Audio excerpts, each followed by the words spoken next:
जय माता दी। आज हम आपको माता मनसा देवी की कथा सुनाएंगे कि उनका जन्म कैसे हुआ।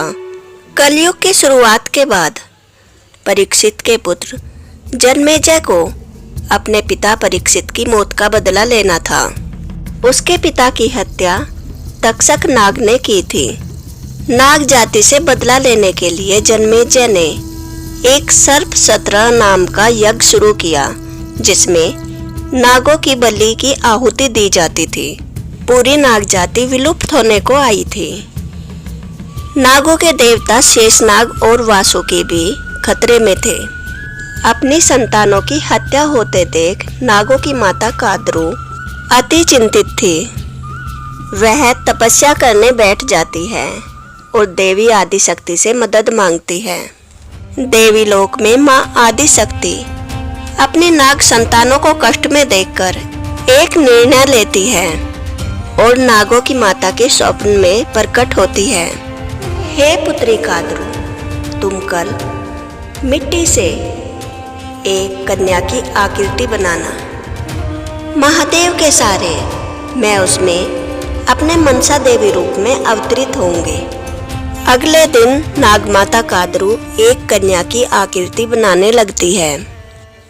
कादरू का पुत्र वासुकी, जो भगवान शिव के गले में विराजमान था, वह भगवान शिव के साथ अपनी मां से मिलने के लिए आता है।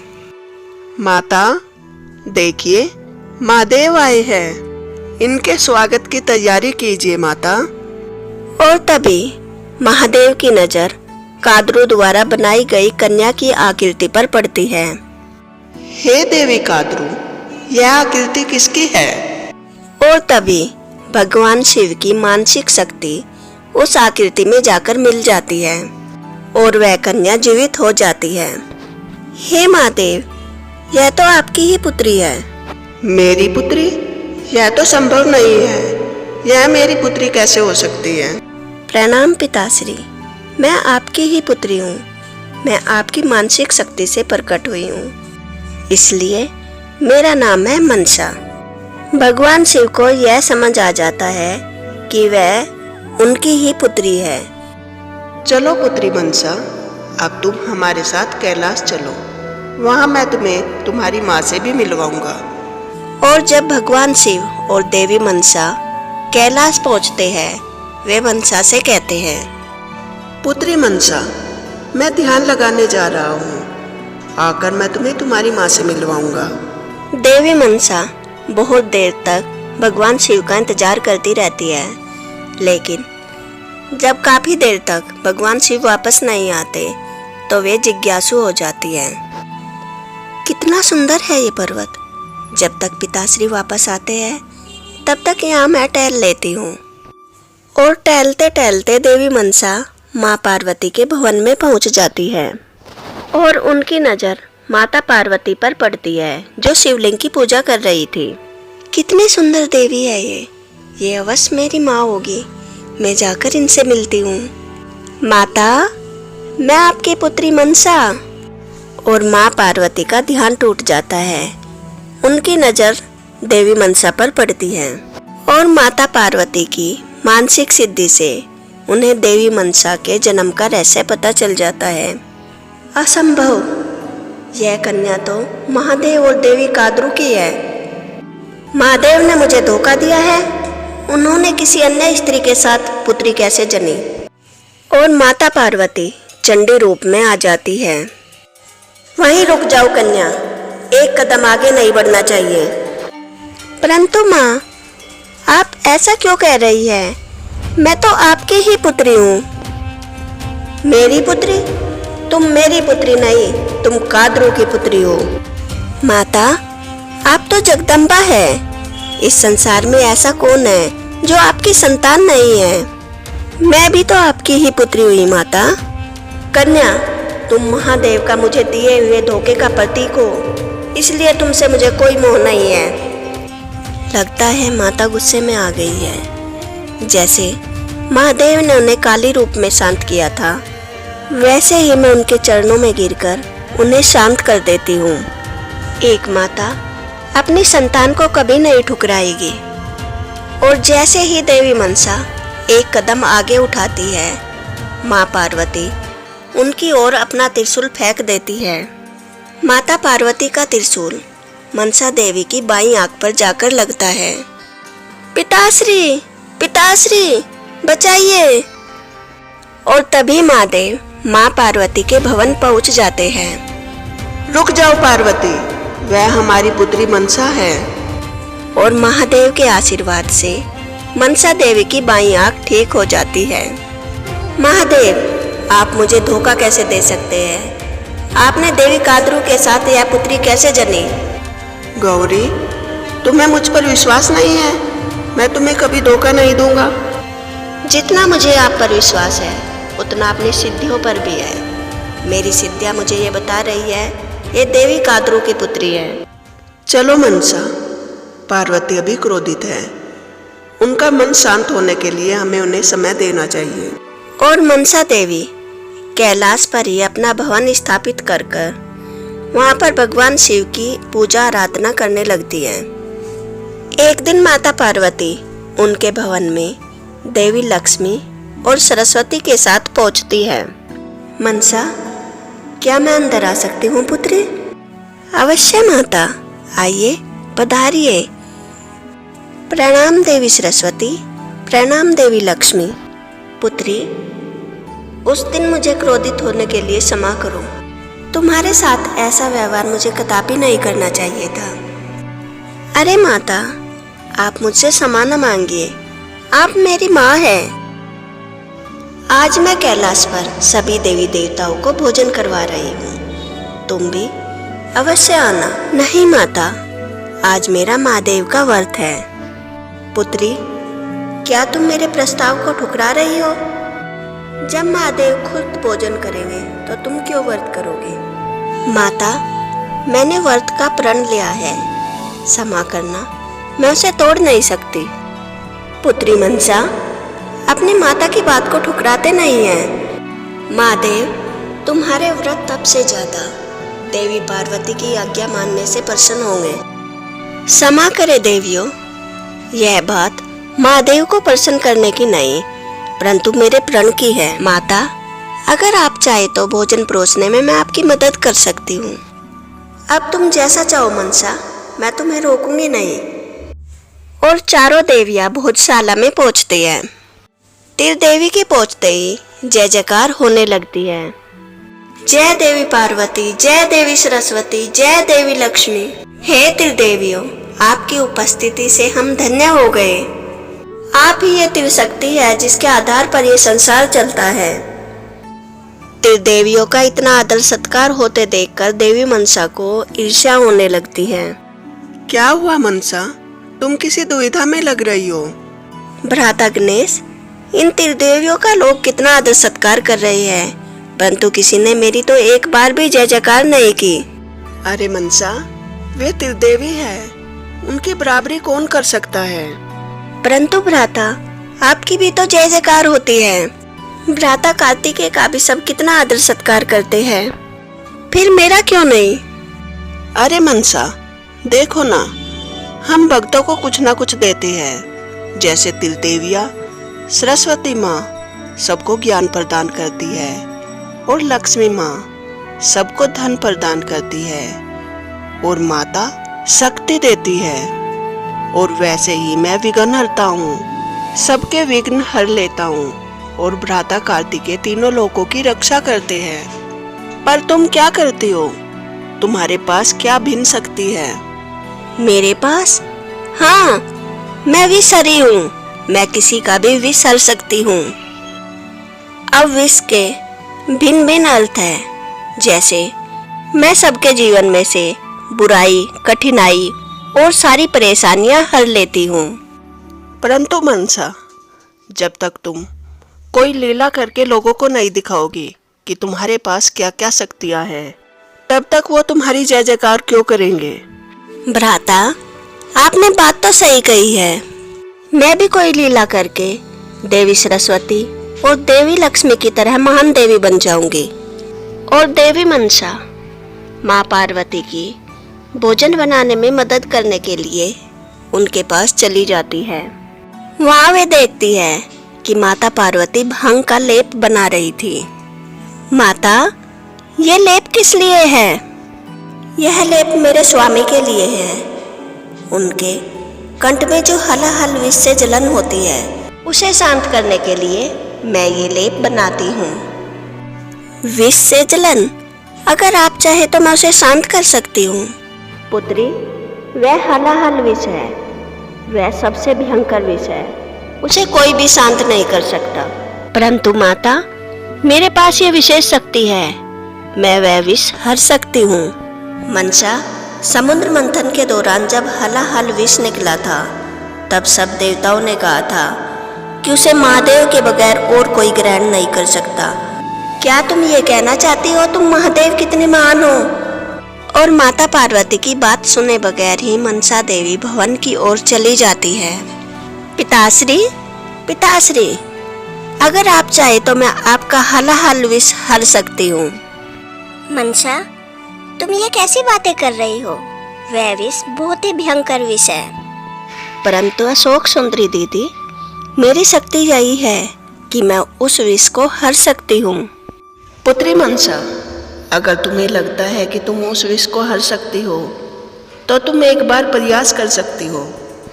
और मनसा देवी विष को हरने का प्रयास करने लगती है, परंतु हलाहल विष के प्रभाव से वह थोड़ी ही देर में बेहोश हो जाती है और भोजशाला में हाहाकार मच जाती है। भोजन की व्यवस्था को व्यर्थ जाते देखकर माता पार्वती मनसा देवी से और रुष्ट हो जाती है। और सभी देवी देवताओं के जाने के बाद माता पार्वती भगवान शिव से कहती है, स्वामी, यह आपकी पुत्री की कैसी ईर्ष्या है हमसे? उसने हमारे द्वारा किए गए आयोजन को अपना बनाने की कोशिश की। हम सभी देवी देवताओं को भोजन करवाने के लिए कितने उत्सुक थे, परंतु उसे अपनी शक्ति दिखाने में रुचि थी और मेरे द्वारा बनाया गया यह अमूल्य अन्न व्यर्थ ही गया। इस सब की जिम्मेदार केवल मनसा है। स्वामी, अब मैं ये कदापि सहन नहीं करूँगी। जब तक मनसा कैलाश से नहीं जाएगी, मैं आपसे बात नहीं करूँगी और न ही आपसे मिलूँगी। और माता पार्वती भगवान शिव से दूर अपने भवन में चली जाती है।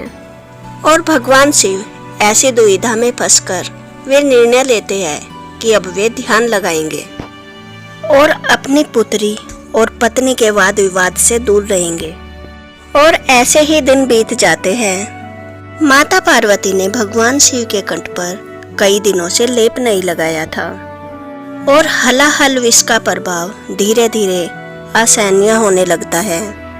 हलाहल विष के प्रभाव से भगवान शिव के गले में अग्नि दौड़ने लगती है और उनकी त्वचा जलने लगती है, परंतु तपस्या में लीन भगवान शिव उस पर ध्यान नहीं देते। अपने पिता की यह हालत देखकर गणेश जी अपनी माता के पास दौड़े दौड़े जाते हैं। माँ, हलाहल विष के कारण पिताजी की त्वचा जल रही है। आप ही केवल उनकी पीड़ा को शांत कर सकती है। अपने क्रोध के चलते मैंने अपने स्वामी को कितनी पीड़ा में डाल दिया।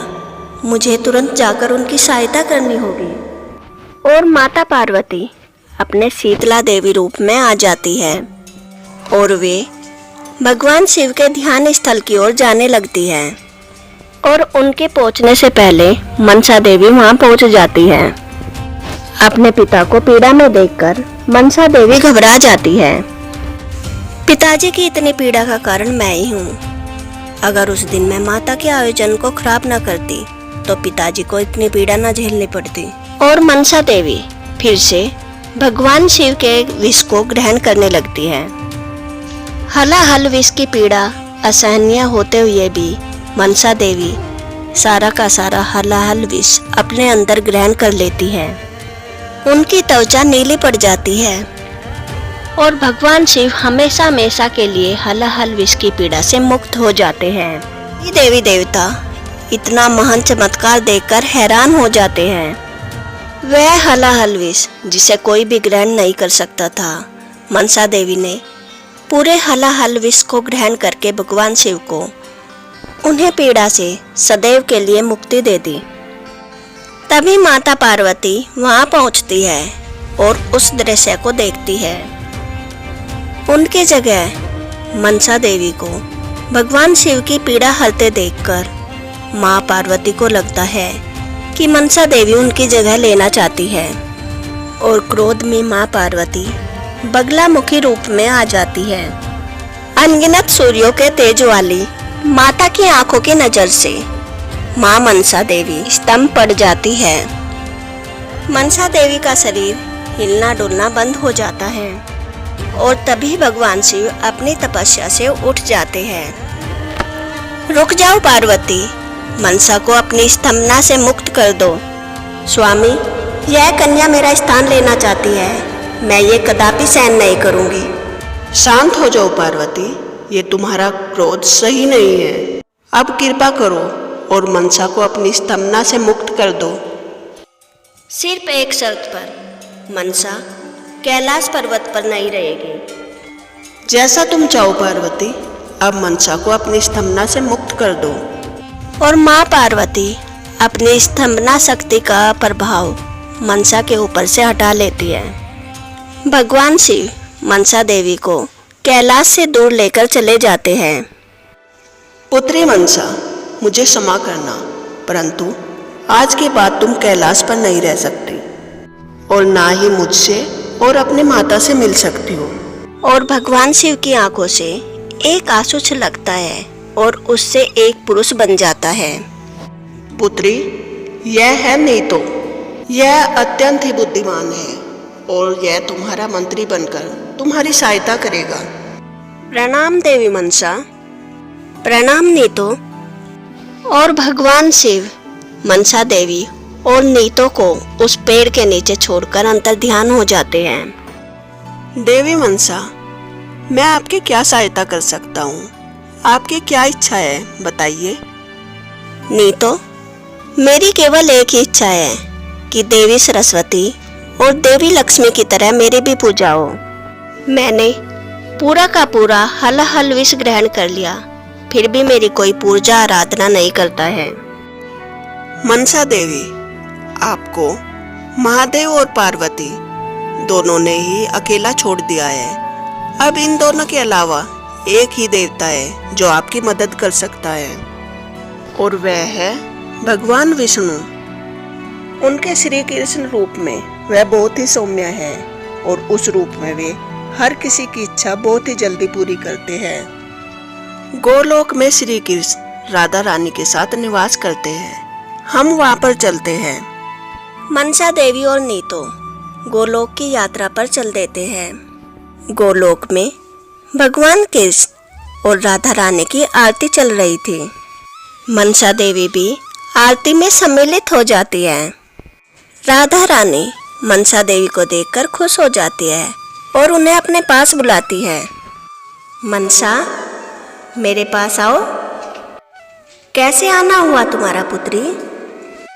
माता, मैं चाहती हूँ कि देवी लक्ष्मी और देवी सरस्वती की तरह मेरी भी पूजा आराधना हो। तो तुम्हारी क्या योजना है? तुम अपनी पूजा आराधना कैसे स्थापित करवाओगी? माता, अगर भगवान श्री कृष्ण स्वयं मेरी पूजा आराधना करे तो धरतीवासी मेरी अहमियत समझ जाएंगे। यह सुनकर कृष्ण हंसने लग जाते हैं। परंतु मनसा, मैं ऐसा क्यों करूँगा? हे भगवान, मैं आपको दे ही क्या सकती हूँ, बस आपसे कृपा की याचना कर सकती हूँ। चलो मनसा, अगर तुम मेरा एक कार्य कर दो तो मैं धरतीवासियों के सामने तुम्हारी आरती करूँगा। मेरी दो पटरानियाँ हैं, रुक्मिणी और सत्यभामा। रुक्मिणी मेरे से कभी कुछ नहीं मांगती और सत्यभामा कभी खुशी नहीं होती। अगर मैं रुक्मिणी को कुछ दूँ तो सत्यभामा नाराज हो जाती है और अगर मैं सत्यभामा को कुछ दूँ तो रुक्मिणी कुछ कहती तो नहीं, परंतु हाँ, मुझे पता है उसे अच्छा नहीं लगता और मैं उन दोनों में से किसी को दुखी नहीं देख सकता। आज मेरे भक्त मेरे पास ये दिव्य खीर लेकर आई है और मैं ये खीर उन दोनों को खिलाना चाहता हूँ, परंतु अब विवाद ये होगा, मैं जिसे पहले खीर खिलाऊंगा लोग ये समझेंगे मैं उससे ज़्यादा प्यार करता हूँ। अब तुम ही बताओ, इस दुविधा का क्या हल है? मनसा देवी थोड़ी देर के लिए सोचती है। प्रभु चलिए देवी रुक्मिणी और सत्यभामा के पास चलते हैं। वे दोनों सत्य भवन पहुंचते हैं। वहां पर रुक्मिणी और सत्यभामा अपने अपने आसन पर श्री कृष्ण का इंतजार कर रही थी। बताओ मनसा, अब खीर मैं पहले किसे खिलाऊं? प्रभु आप ये खीर सत्यभामा को खिलाए। परंतु मैं फिर रुक्मिणी को उदास नहीं देख सकता, और वह बेचारी तो कुछ कहती भी नहीं है। आप फिक्र ना करें प्रभु, और जाकर देवी सत्यभामा को खीर खिलाए। और जैसे ही श्री कृष्ण देवी सत्यभामा को खीर खिलाते हैं, देवी मनसा वहां पर एक दर्पण को लेकर खड़ी हो जाती है। माता रुक्मिणी की नज़र दर्पण पर पड़ती है और दर्पण में भगवान श्री कृष्ण सत्यभामा की जगह रुक्मिणी को खीर खिला रहे थे। यह देखकर रुक्मिणी अति प्रसन्न हो जाती है। और जब भगवान श्री कृष्ण रुक्मिणी को खीर खिलाने जाते हैं तो रुक्मिणी कहती है, स्वामी मैंने खीर खा तो ली। और श्री कृष्ण प्रसन्न होकर मनसा देवी की ओर देखते हैं। हाँ माता, आपने सत्य ही कहा, क्योंकि देवी सत्यभामा और आप एक ही तो हैं। आप दोनों ही माता लक्ष्मी का रूप है। आप दोनों में कोई भेद नहीं है। सत्यभामा और रुक्मिणी अति प्रसन्न हो जाती है और श्री कृष्ण मनसा से कहते हैं, मनसा तुम अपनी परीक्षा में सफल हुई। रुक्मिणी और सत्यभामा पहले से ही जानती थी कि वे दोनों एक है, परंतु तुम्हारी परीक्षा लेने के लिए ये मेरी ही योजना थी। भगवान श्री कृष्ण सत्यभामा, रुक्मिणी और देवी मनसा धरती पर प्रकट होते हैं।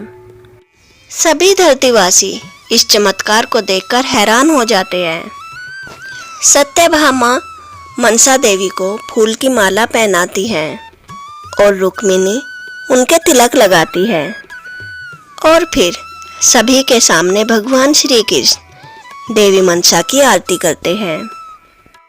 भगवान श्री कृष्ण को उनकी आरती करते देख सभी मनसा देवी की जय जयकार करने लगते हैं और मनसा देवी अति प्रसन्न हो जाती है और सभी भक्तों से कहती है, आज के बाद जो भी मेरी पूजा आराधना करेगा उसकी कभी भी जहर के प्रभाव से मृत्यु नहीं होगी। सांप के विष के साथ साथ उसके जीवन की कठिनाइयों और परेशानियों को मैं हर लूंगी।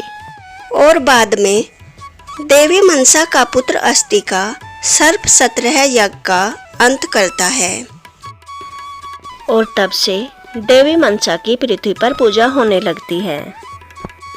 माता मनसा बहुत ही जल्दी अपने भक्तों से प्रसन्न होती है और उनके सब संकट हर लेती है और उनकी सारी इच्छाएं पूरी करती है।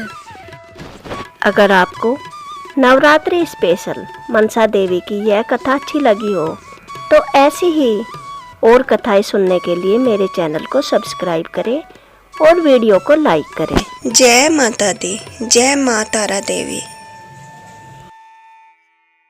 आज हम शिव जी की माता तारा देवी की कथा सुनाएंगे। कौन सी देवी ने तारा माँ का रूप लिया और शिव जी भगवान को अपना दूध पिलाया। जब समुद्र मंथन शुरू हुआ तब उसमें देवी देवता राक्षस शामिल थे, लेकिन कोई भी काम करने से पहले विघ्नहर्ता गणेश जी की पूजा की जाती है और समुद्र मंथन से पहले गणेश जी की पूजा नहीं की गई। इसलिए समुद्र से हलाहल विष निकला जो एक पर्वत से धुएं की तरह निकल रहा था और सृष्टि में चारों तरफ फैलने लगा। और वह हलाहल विष पूरी सृष्टि को तहस नहस कर देता, यानी कि नष्ट कर देता। इससे सारे देवता राक्षस सब घबरा गए और उस हलाहल विष को कोई भी पीने के लिए तैयार नहीं था। तब भगवान विष्णु ने कहा कि सिर्फ भगवान शिव ही इस विष को पी सकते हैं। तब ब्रह्मदेव ने भगवान शिव का आह्वान किया। ब्रह्मदेव और सभी देवी देवताओं के आह्वान करने पर भगवान शिव वहां प्रकट हुए और उन्होंने सारा हलाहल विष अपनी अंजलि में भरकर पी लिया। विष पीने के पश्चात भगवान शिव का कंठ नीला हो गया और तभी से उन्हें नीलकंठ कहा जाने लगा। तब माता पार्वती ने भगवान शिव के गले को अपने हाथ से दबा लिया, जिससे विष भगवान शिव के गले में ही रुक जाए और हलाहल विष भगवान शिव के गले में ही रुक गया। उसके पश्चात भगवान शिव के शरीर में बहुत ज़्यादा जलन और पीड़ा होने लगी। पीड़ा इतनी ज़्यादा थी कि भगवान शिव सहन नहीं कर पा रहे थे। और जब माता पार्वती भगवान शिव को इतनी पीड़ा में देखती है तो उन्हें सभी देवी देवताओं और राक्षसों पर बहुत गुस्सा आता है, क्योंकि उनके प्रथम पूज्य गणेश जी की पूजा न करने पर जो परिणाम निकला वो केवल उनके पति भगवान शिव को ही भुगतना पड़ा और वे काली माँ बन जाती है। वे पूरी सृष्टि को नष्ट ही कर देती, लेकिन उनके मन में उससे पहले विचार आता है कि दोषियों को सजा देने से पहले निर्दोष को बचाना चाहिए, और उनका रंग काले से हल्का नीला हो जाता है और काली माँ तारा देवी बन जाती है। तारा देवी भगवान शिव के धड़ की माया को बदलकर एक बच्चे का धड़ कर देती है और उनकी माता बनकर उन्हें अपना दूध पिलाती है। माँ तारा का दूध पीने से शिवजी भगवान की सारी पीड़ा दूर हो जाती है। इससे सभी देवी देवता राक्षस तारा माँ की जय जयकार करने लगते हैं।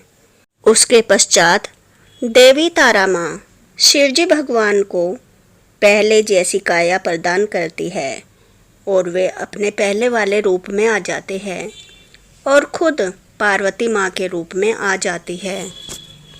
तब सभी देवी देवता और राक्षस माता पार्वती और भगवान शिव के सामने हाथ जोड़कर खड़े हो जाते हैं। तब भगवान शिव उन्हें समझाते हैं कि कोई भी नया काम करने से पहले विघ्नहर्ता गणेश जी की पूजा करनी चाहिए, तो उस नए काम में गणेश जी की कृपा से कोई भी विघ्न नहीं आएगा।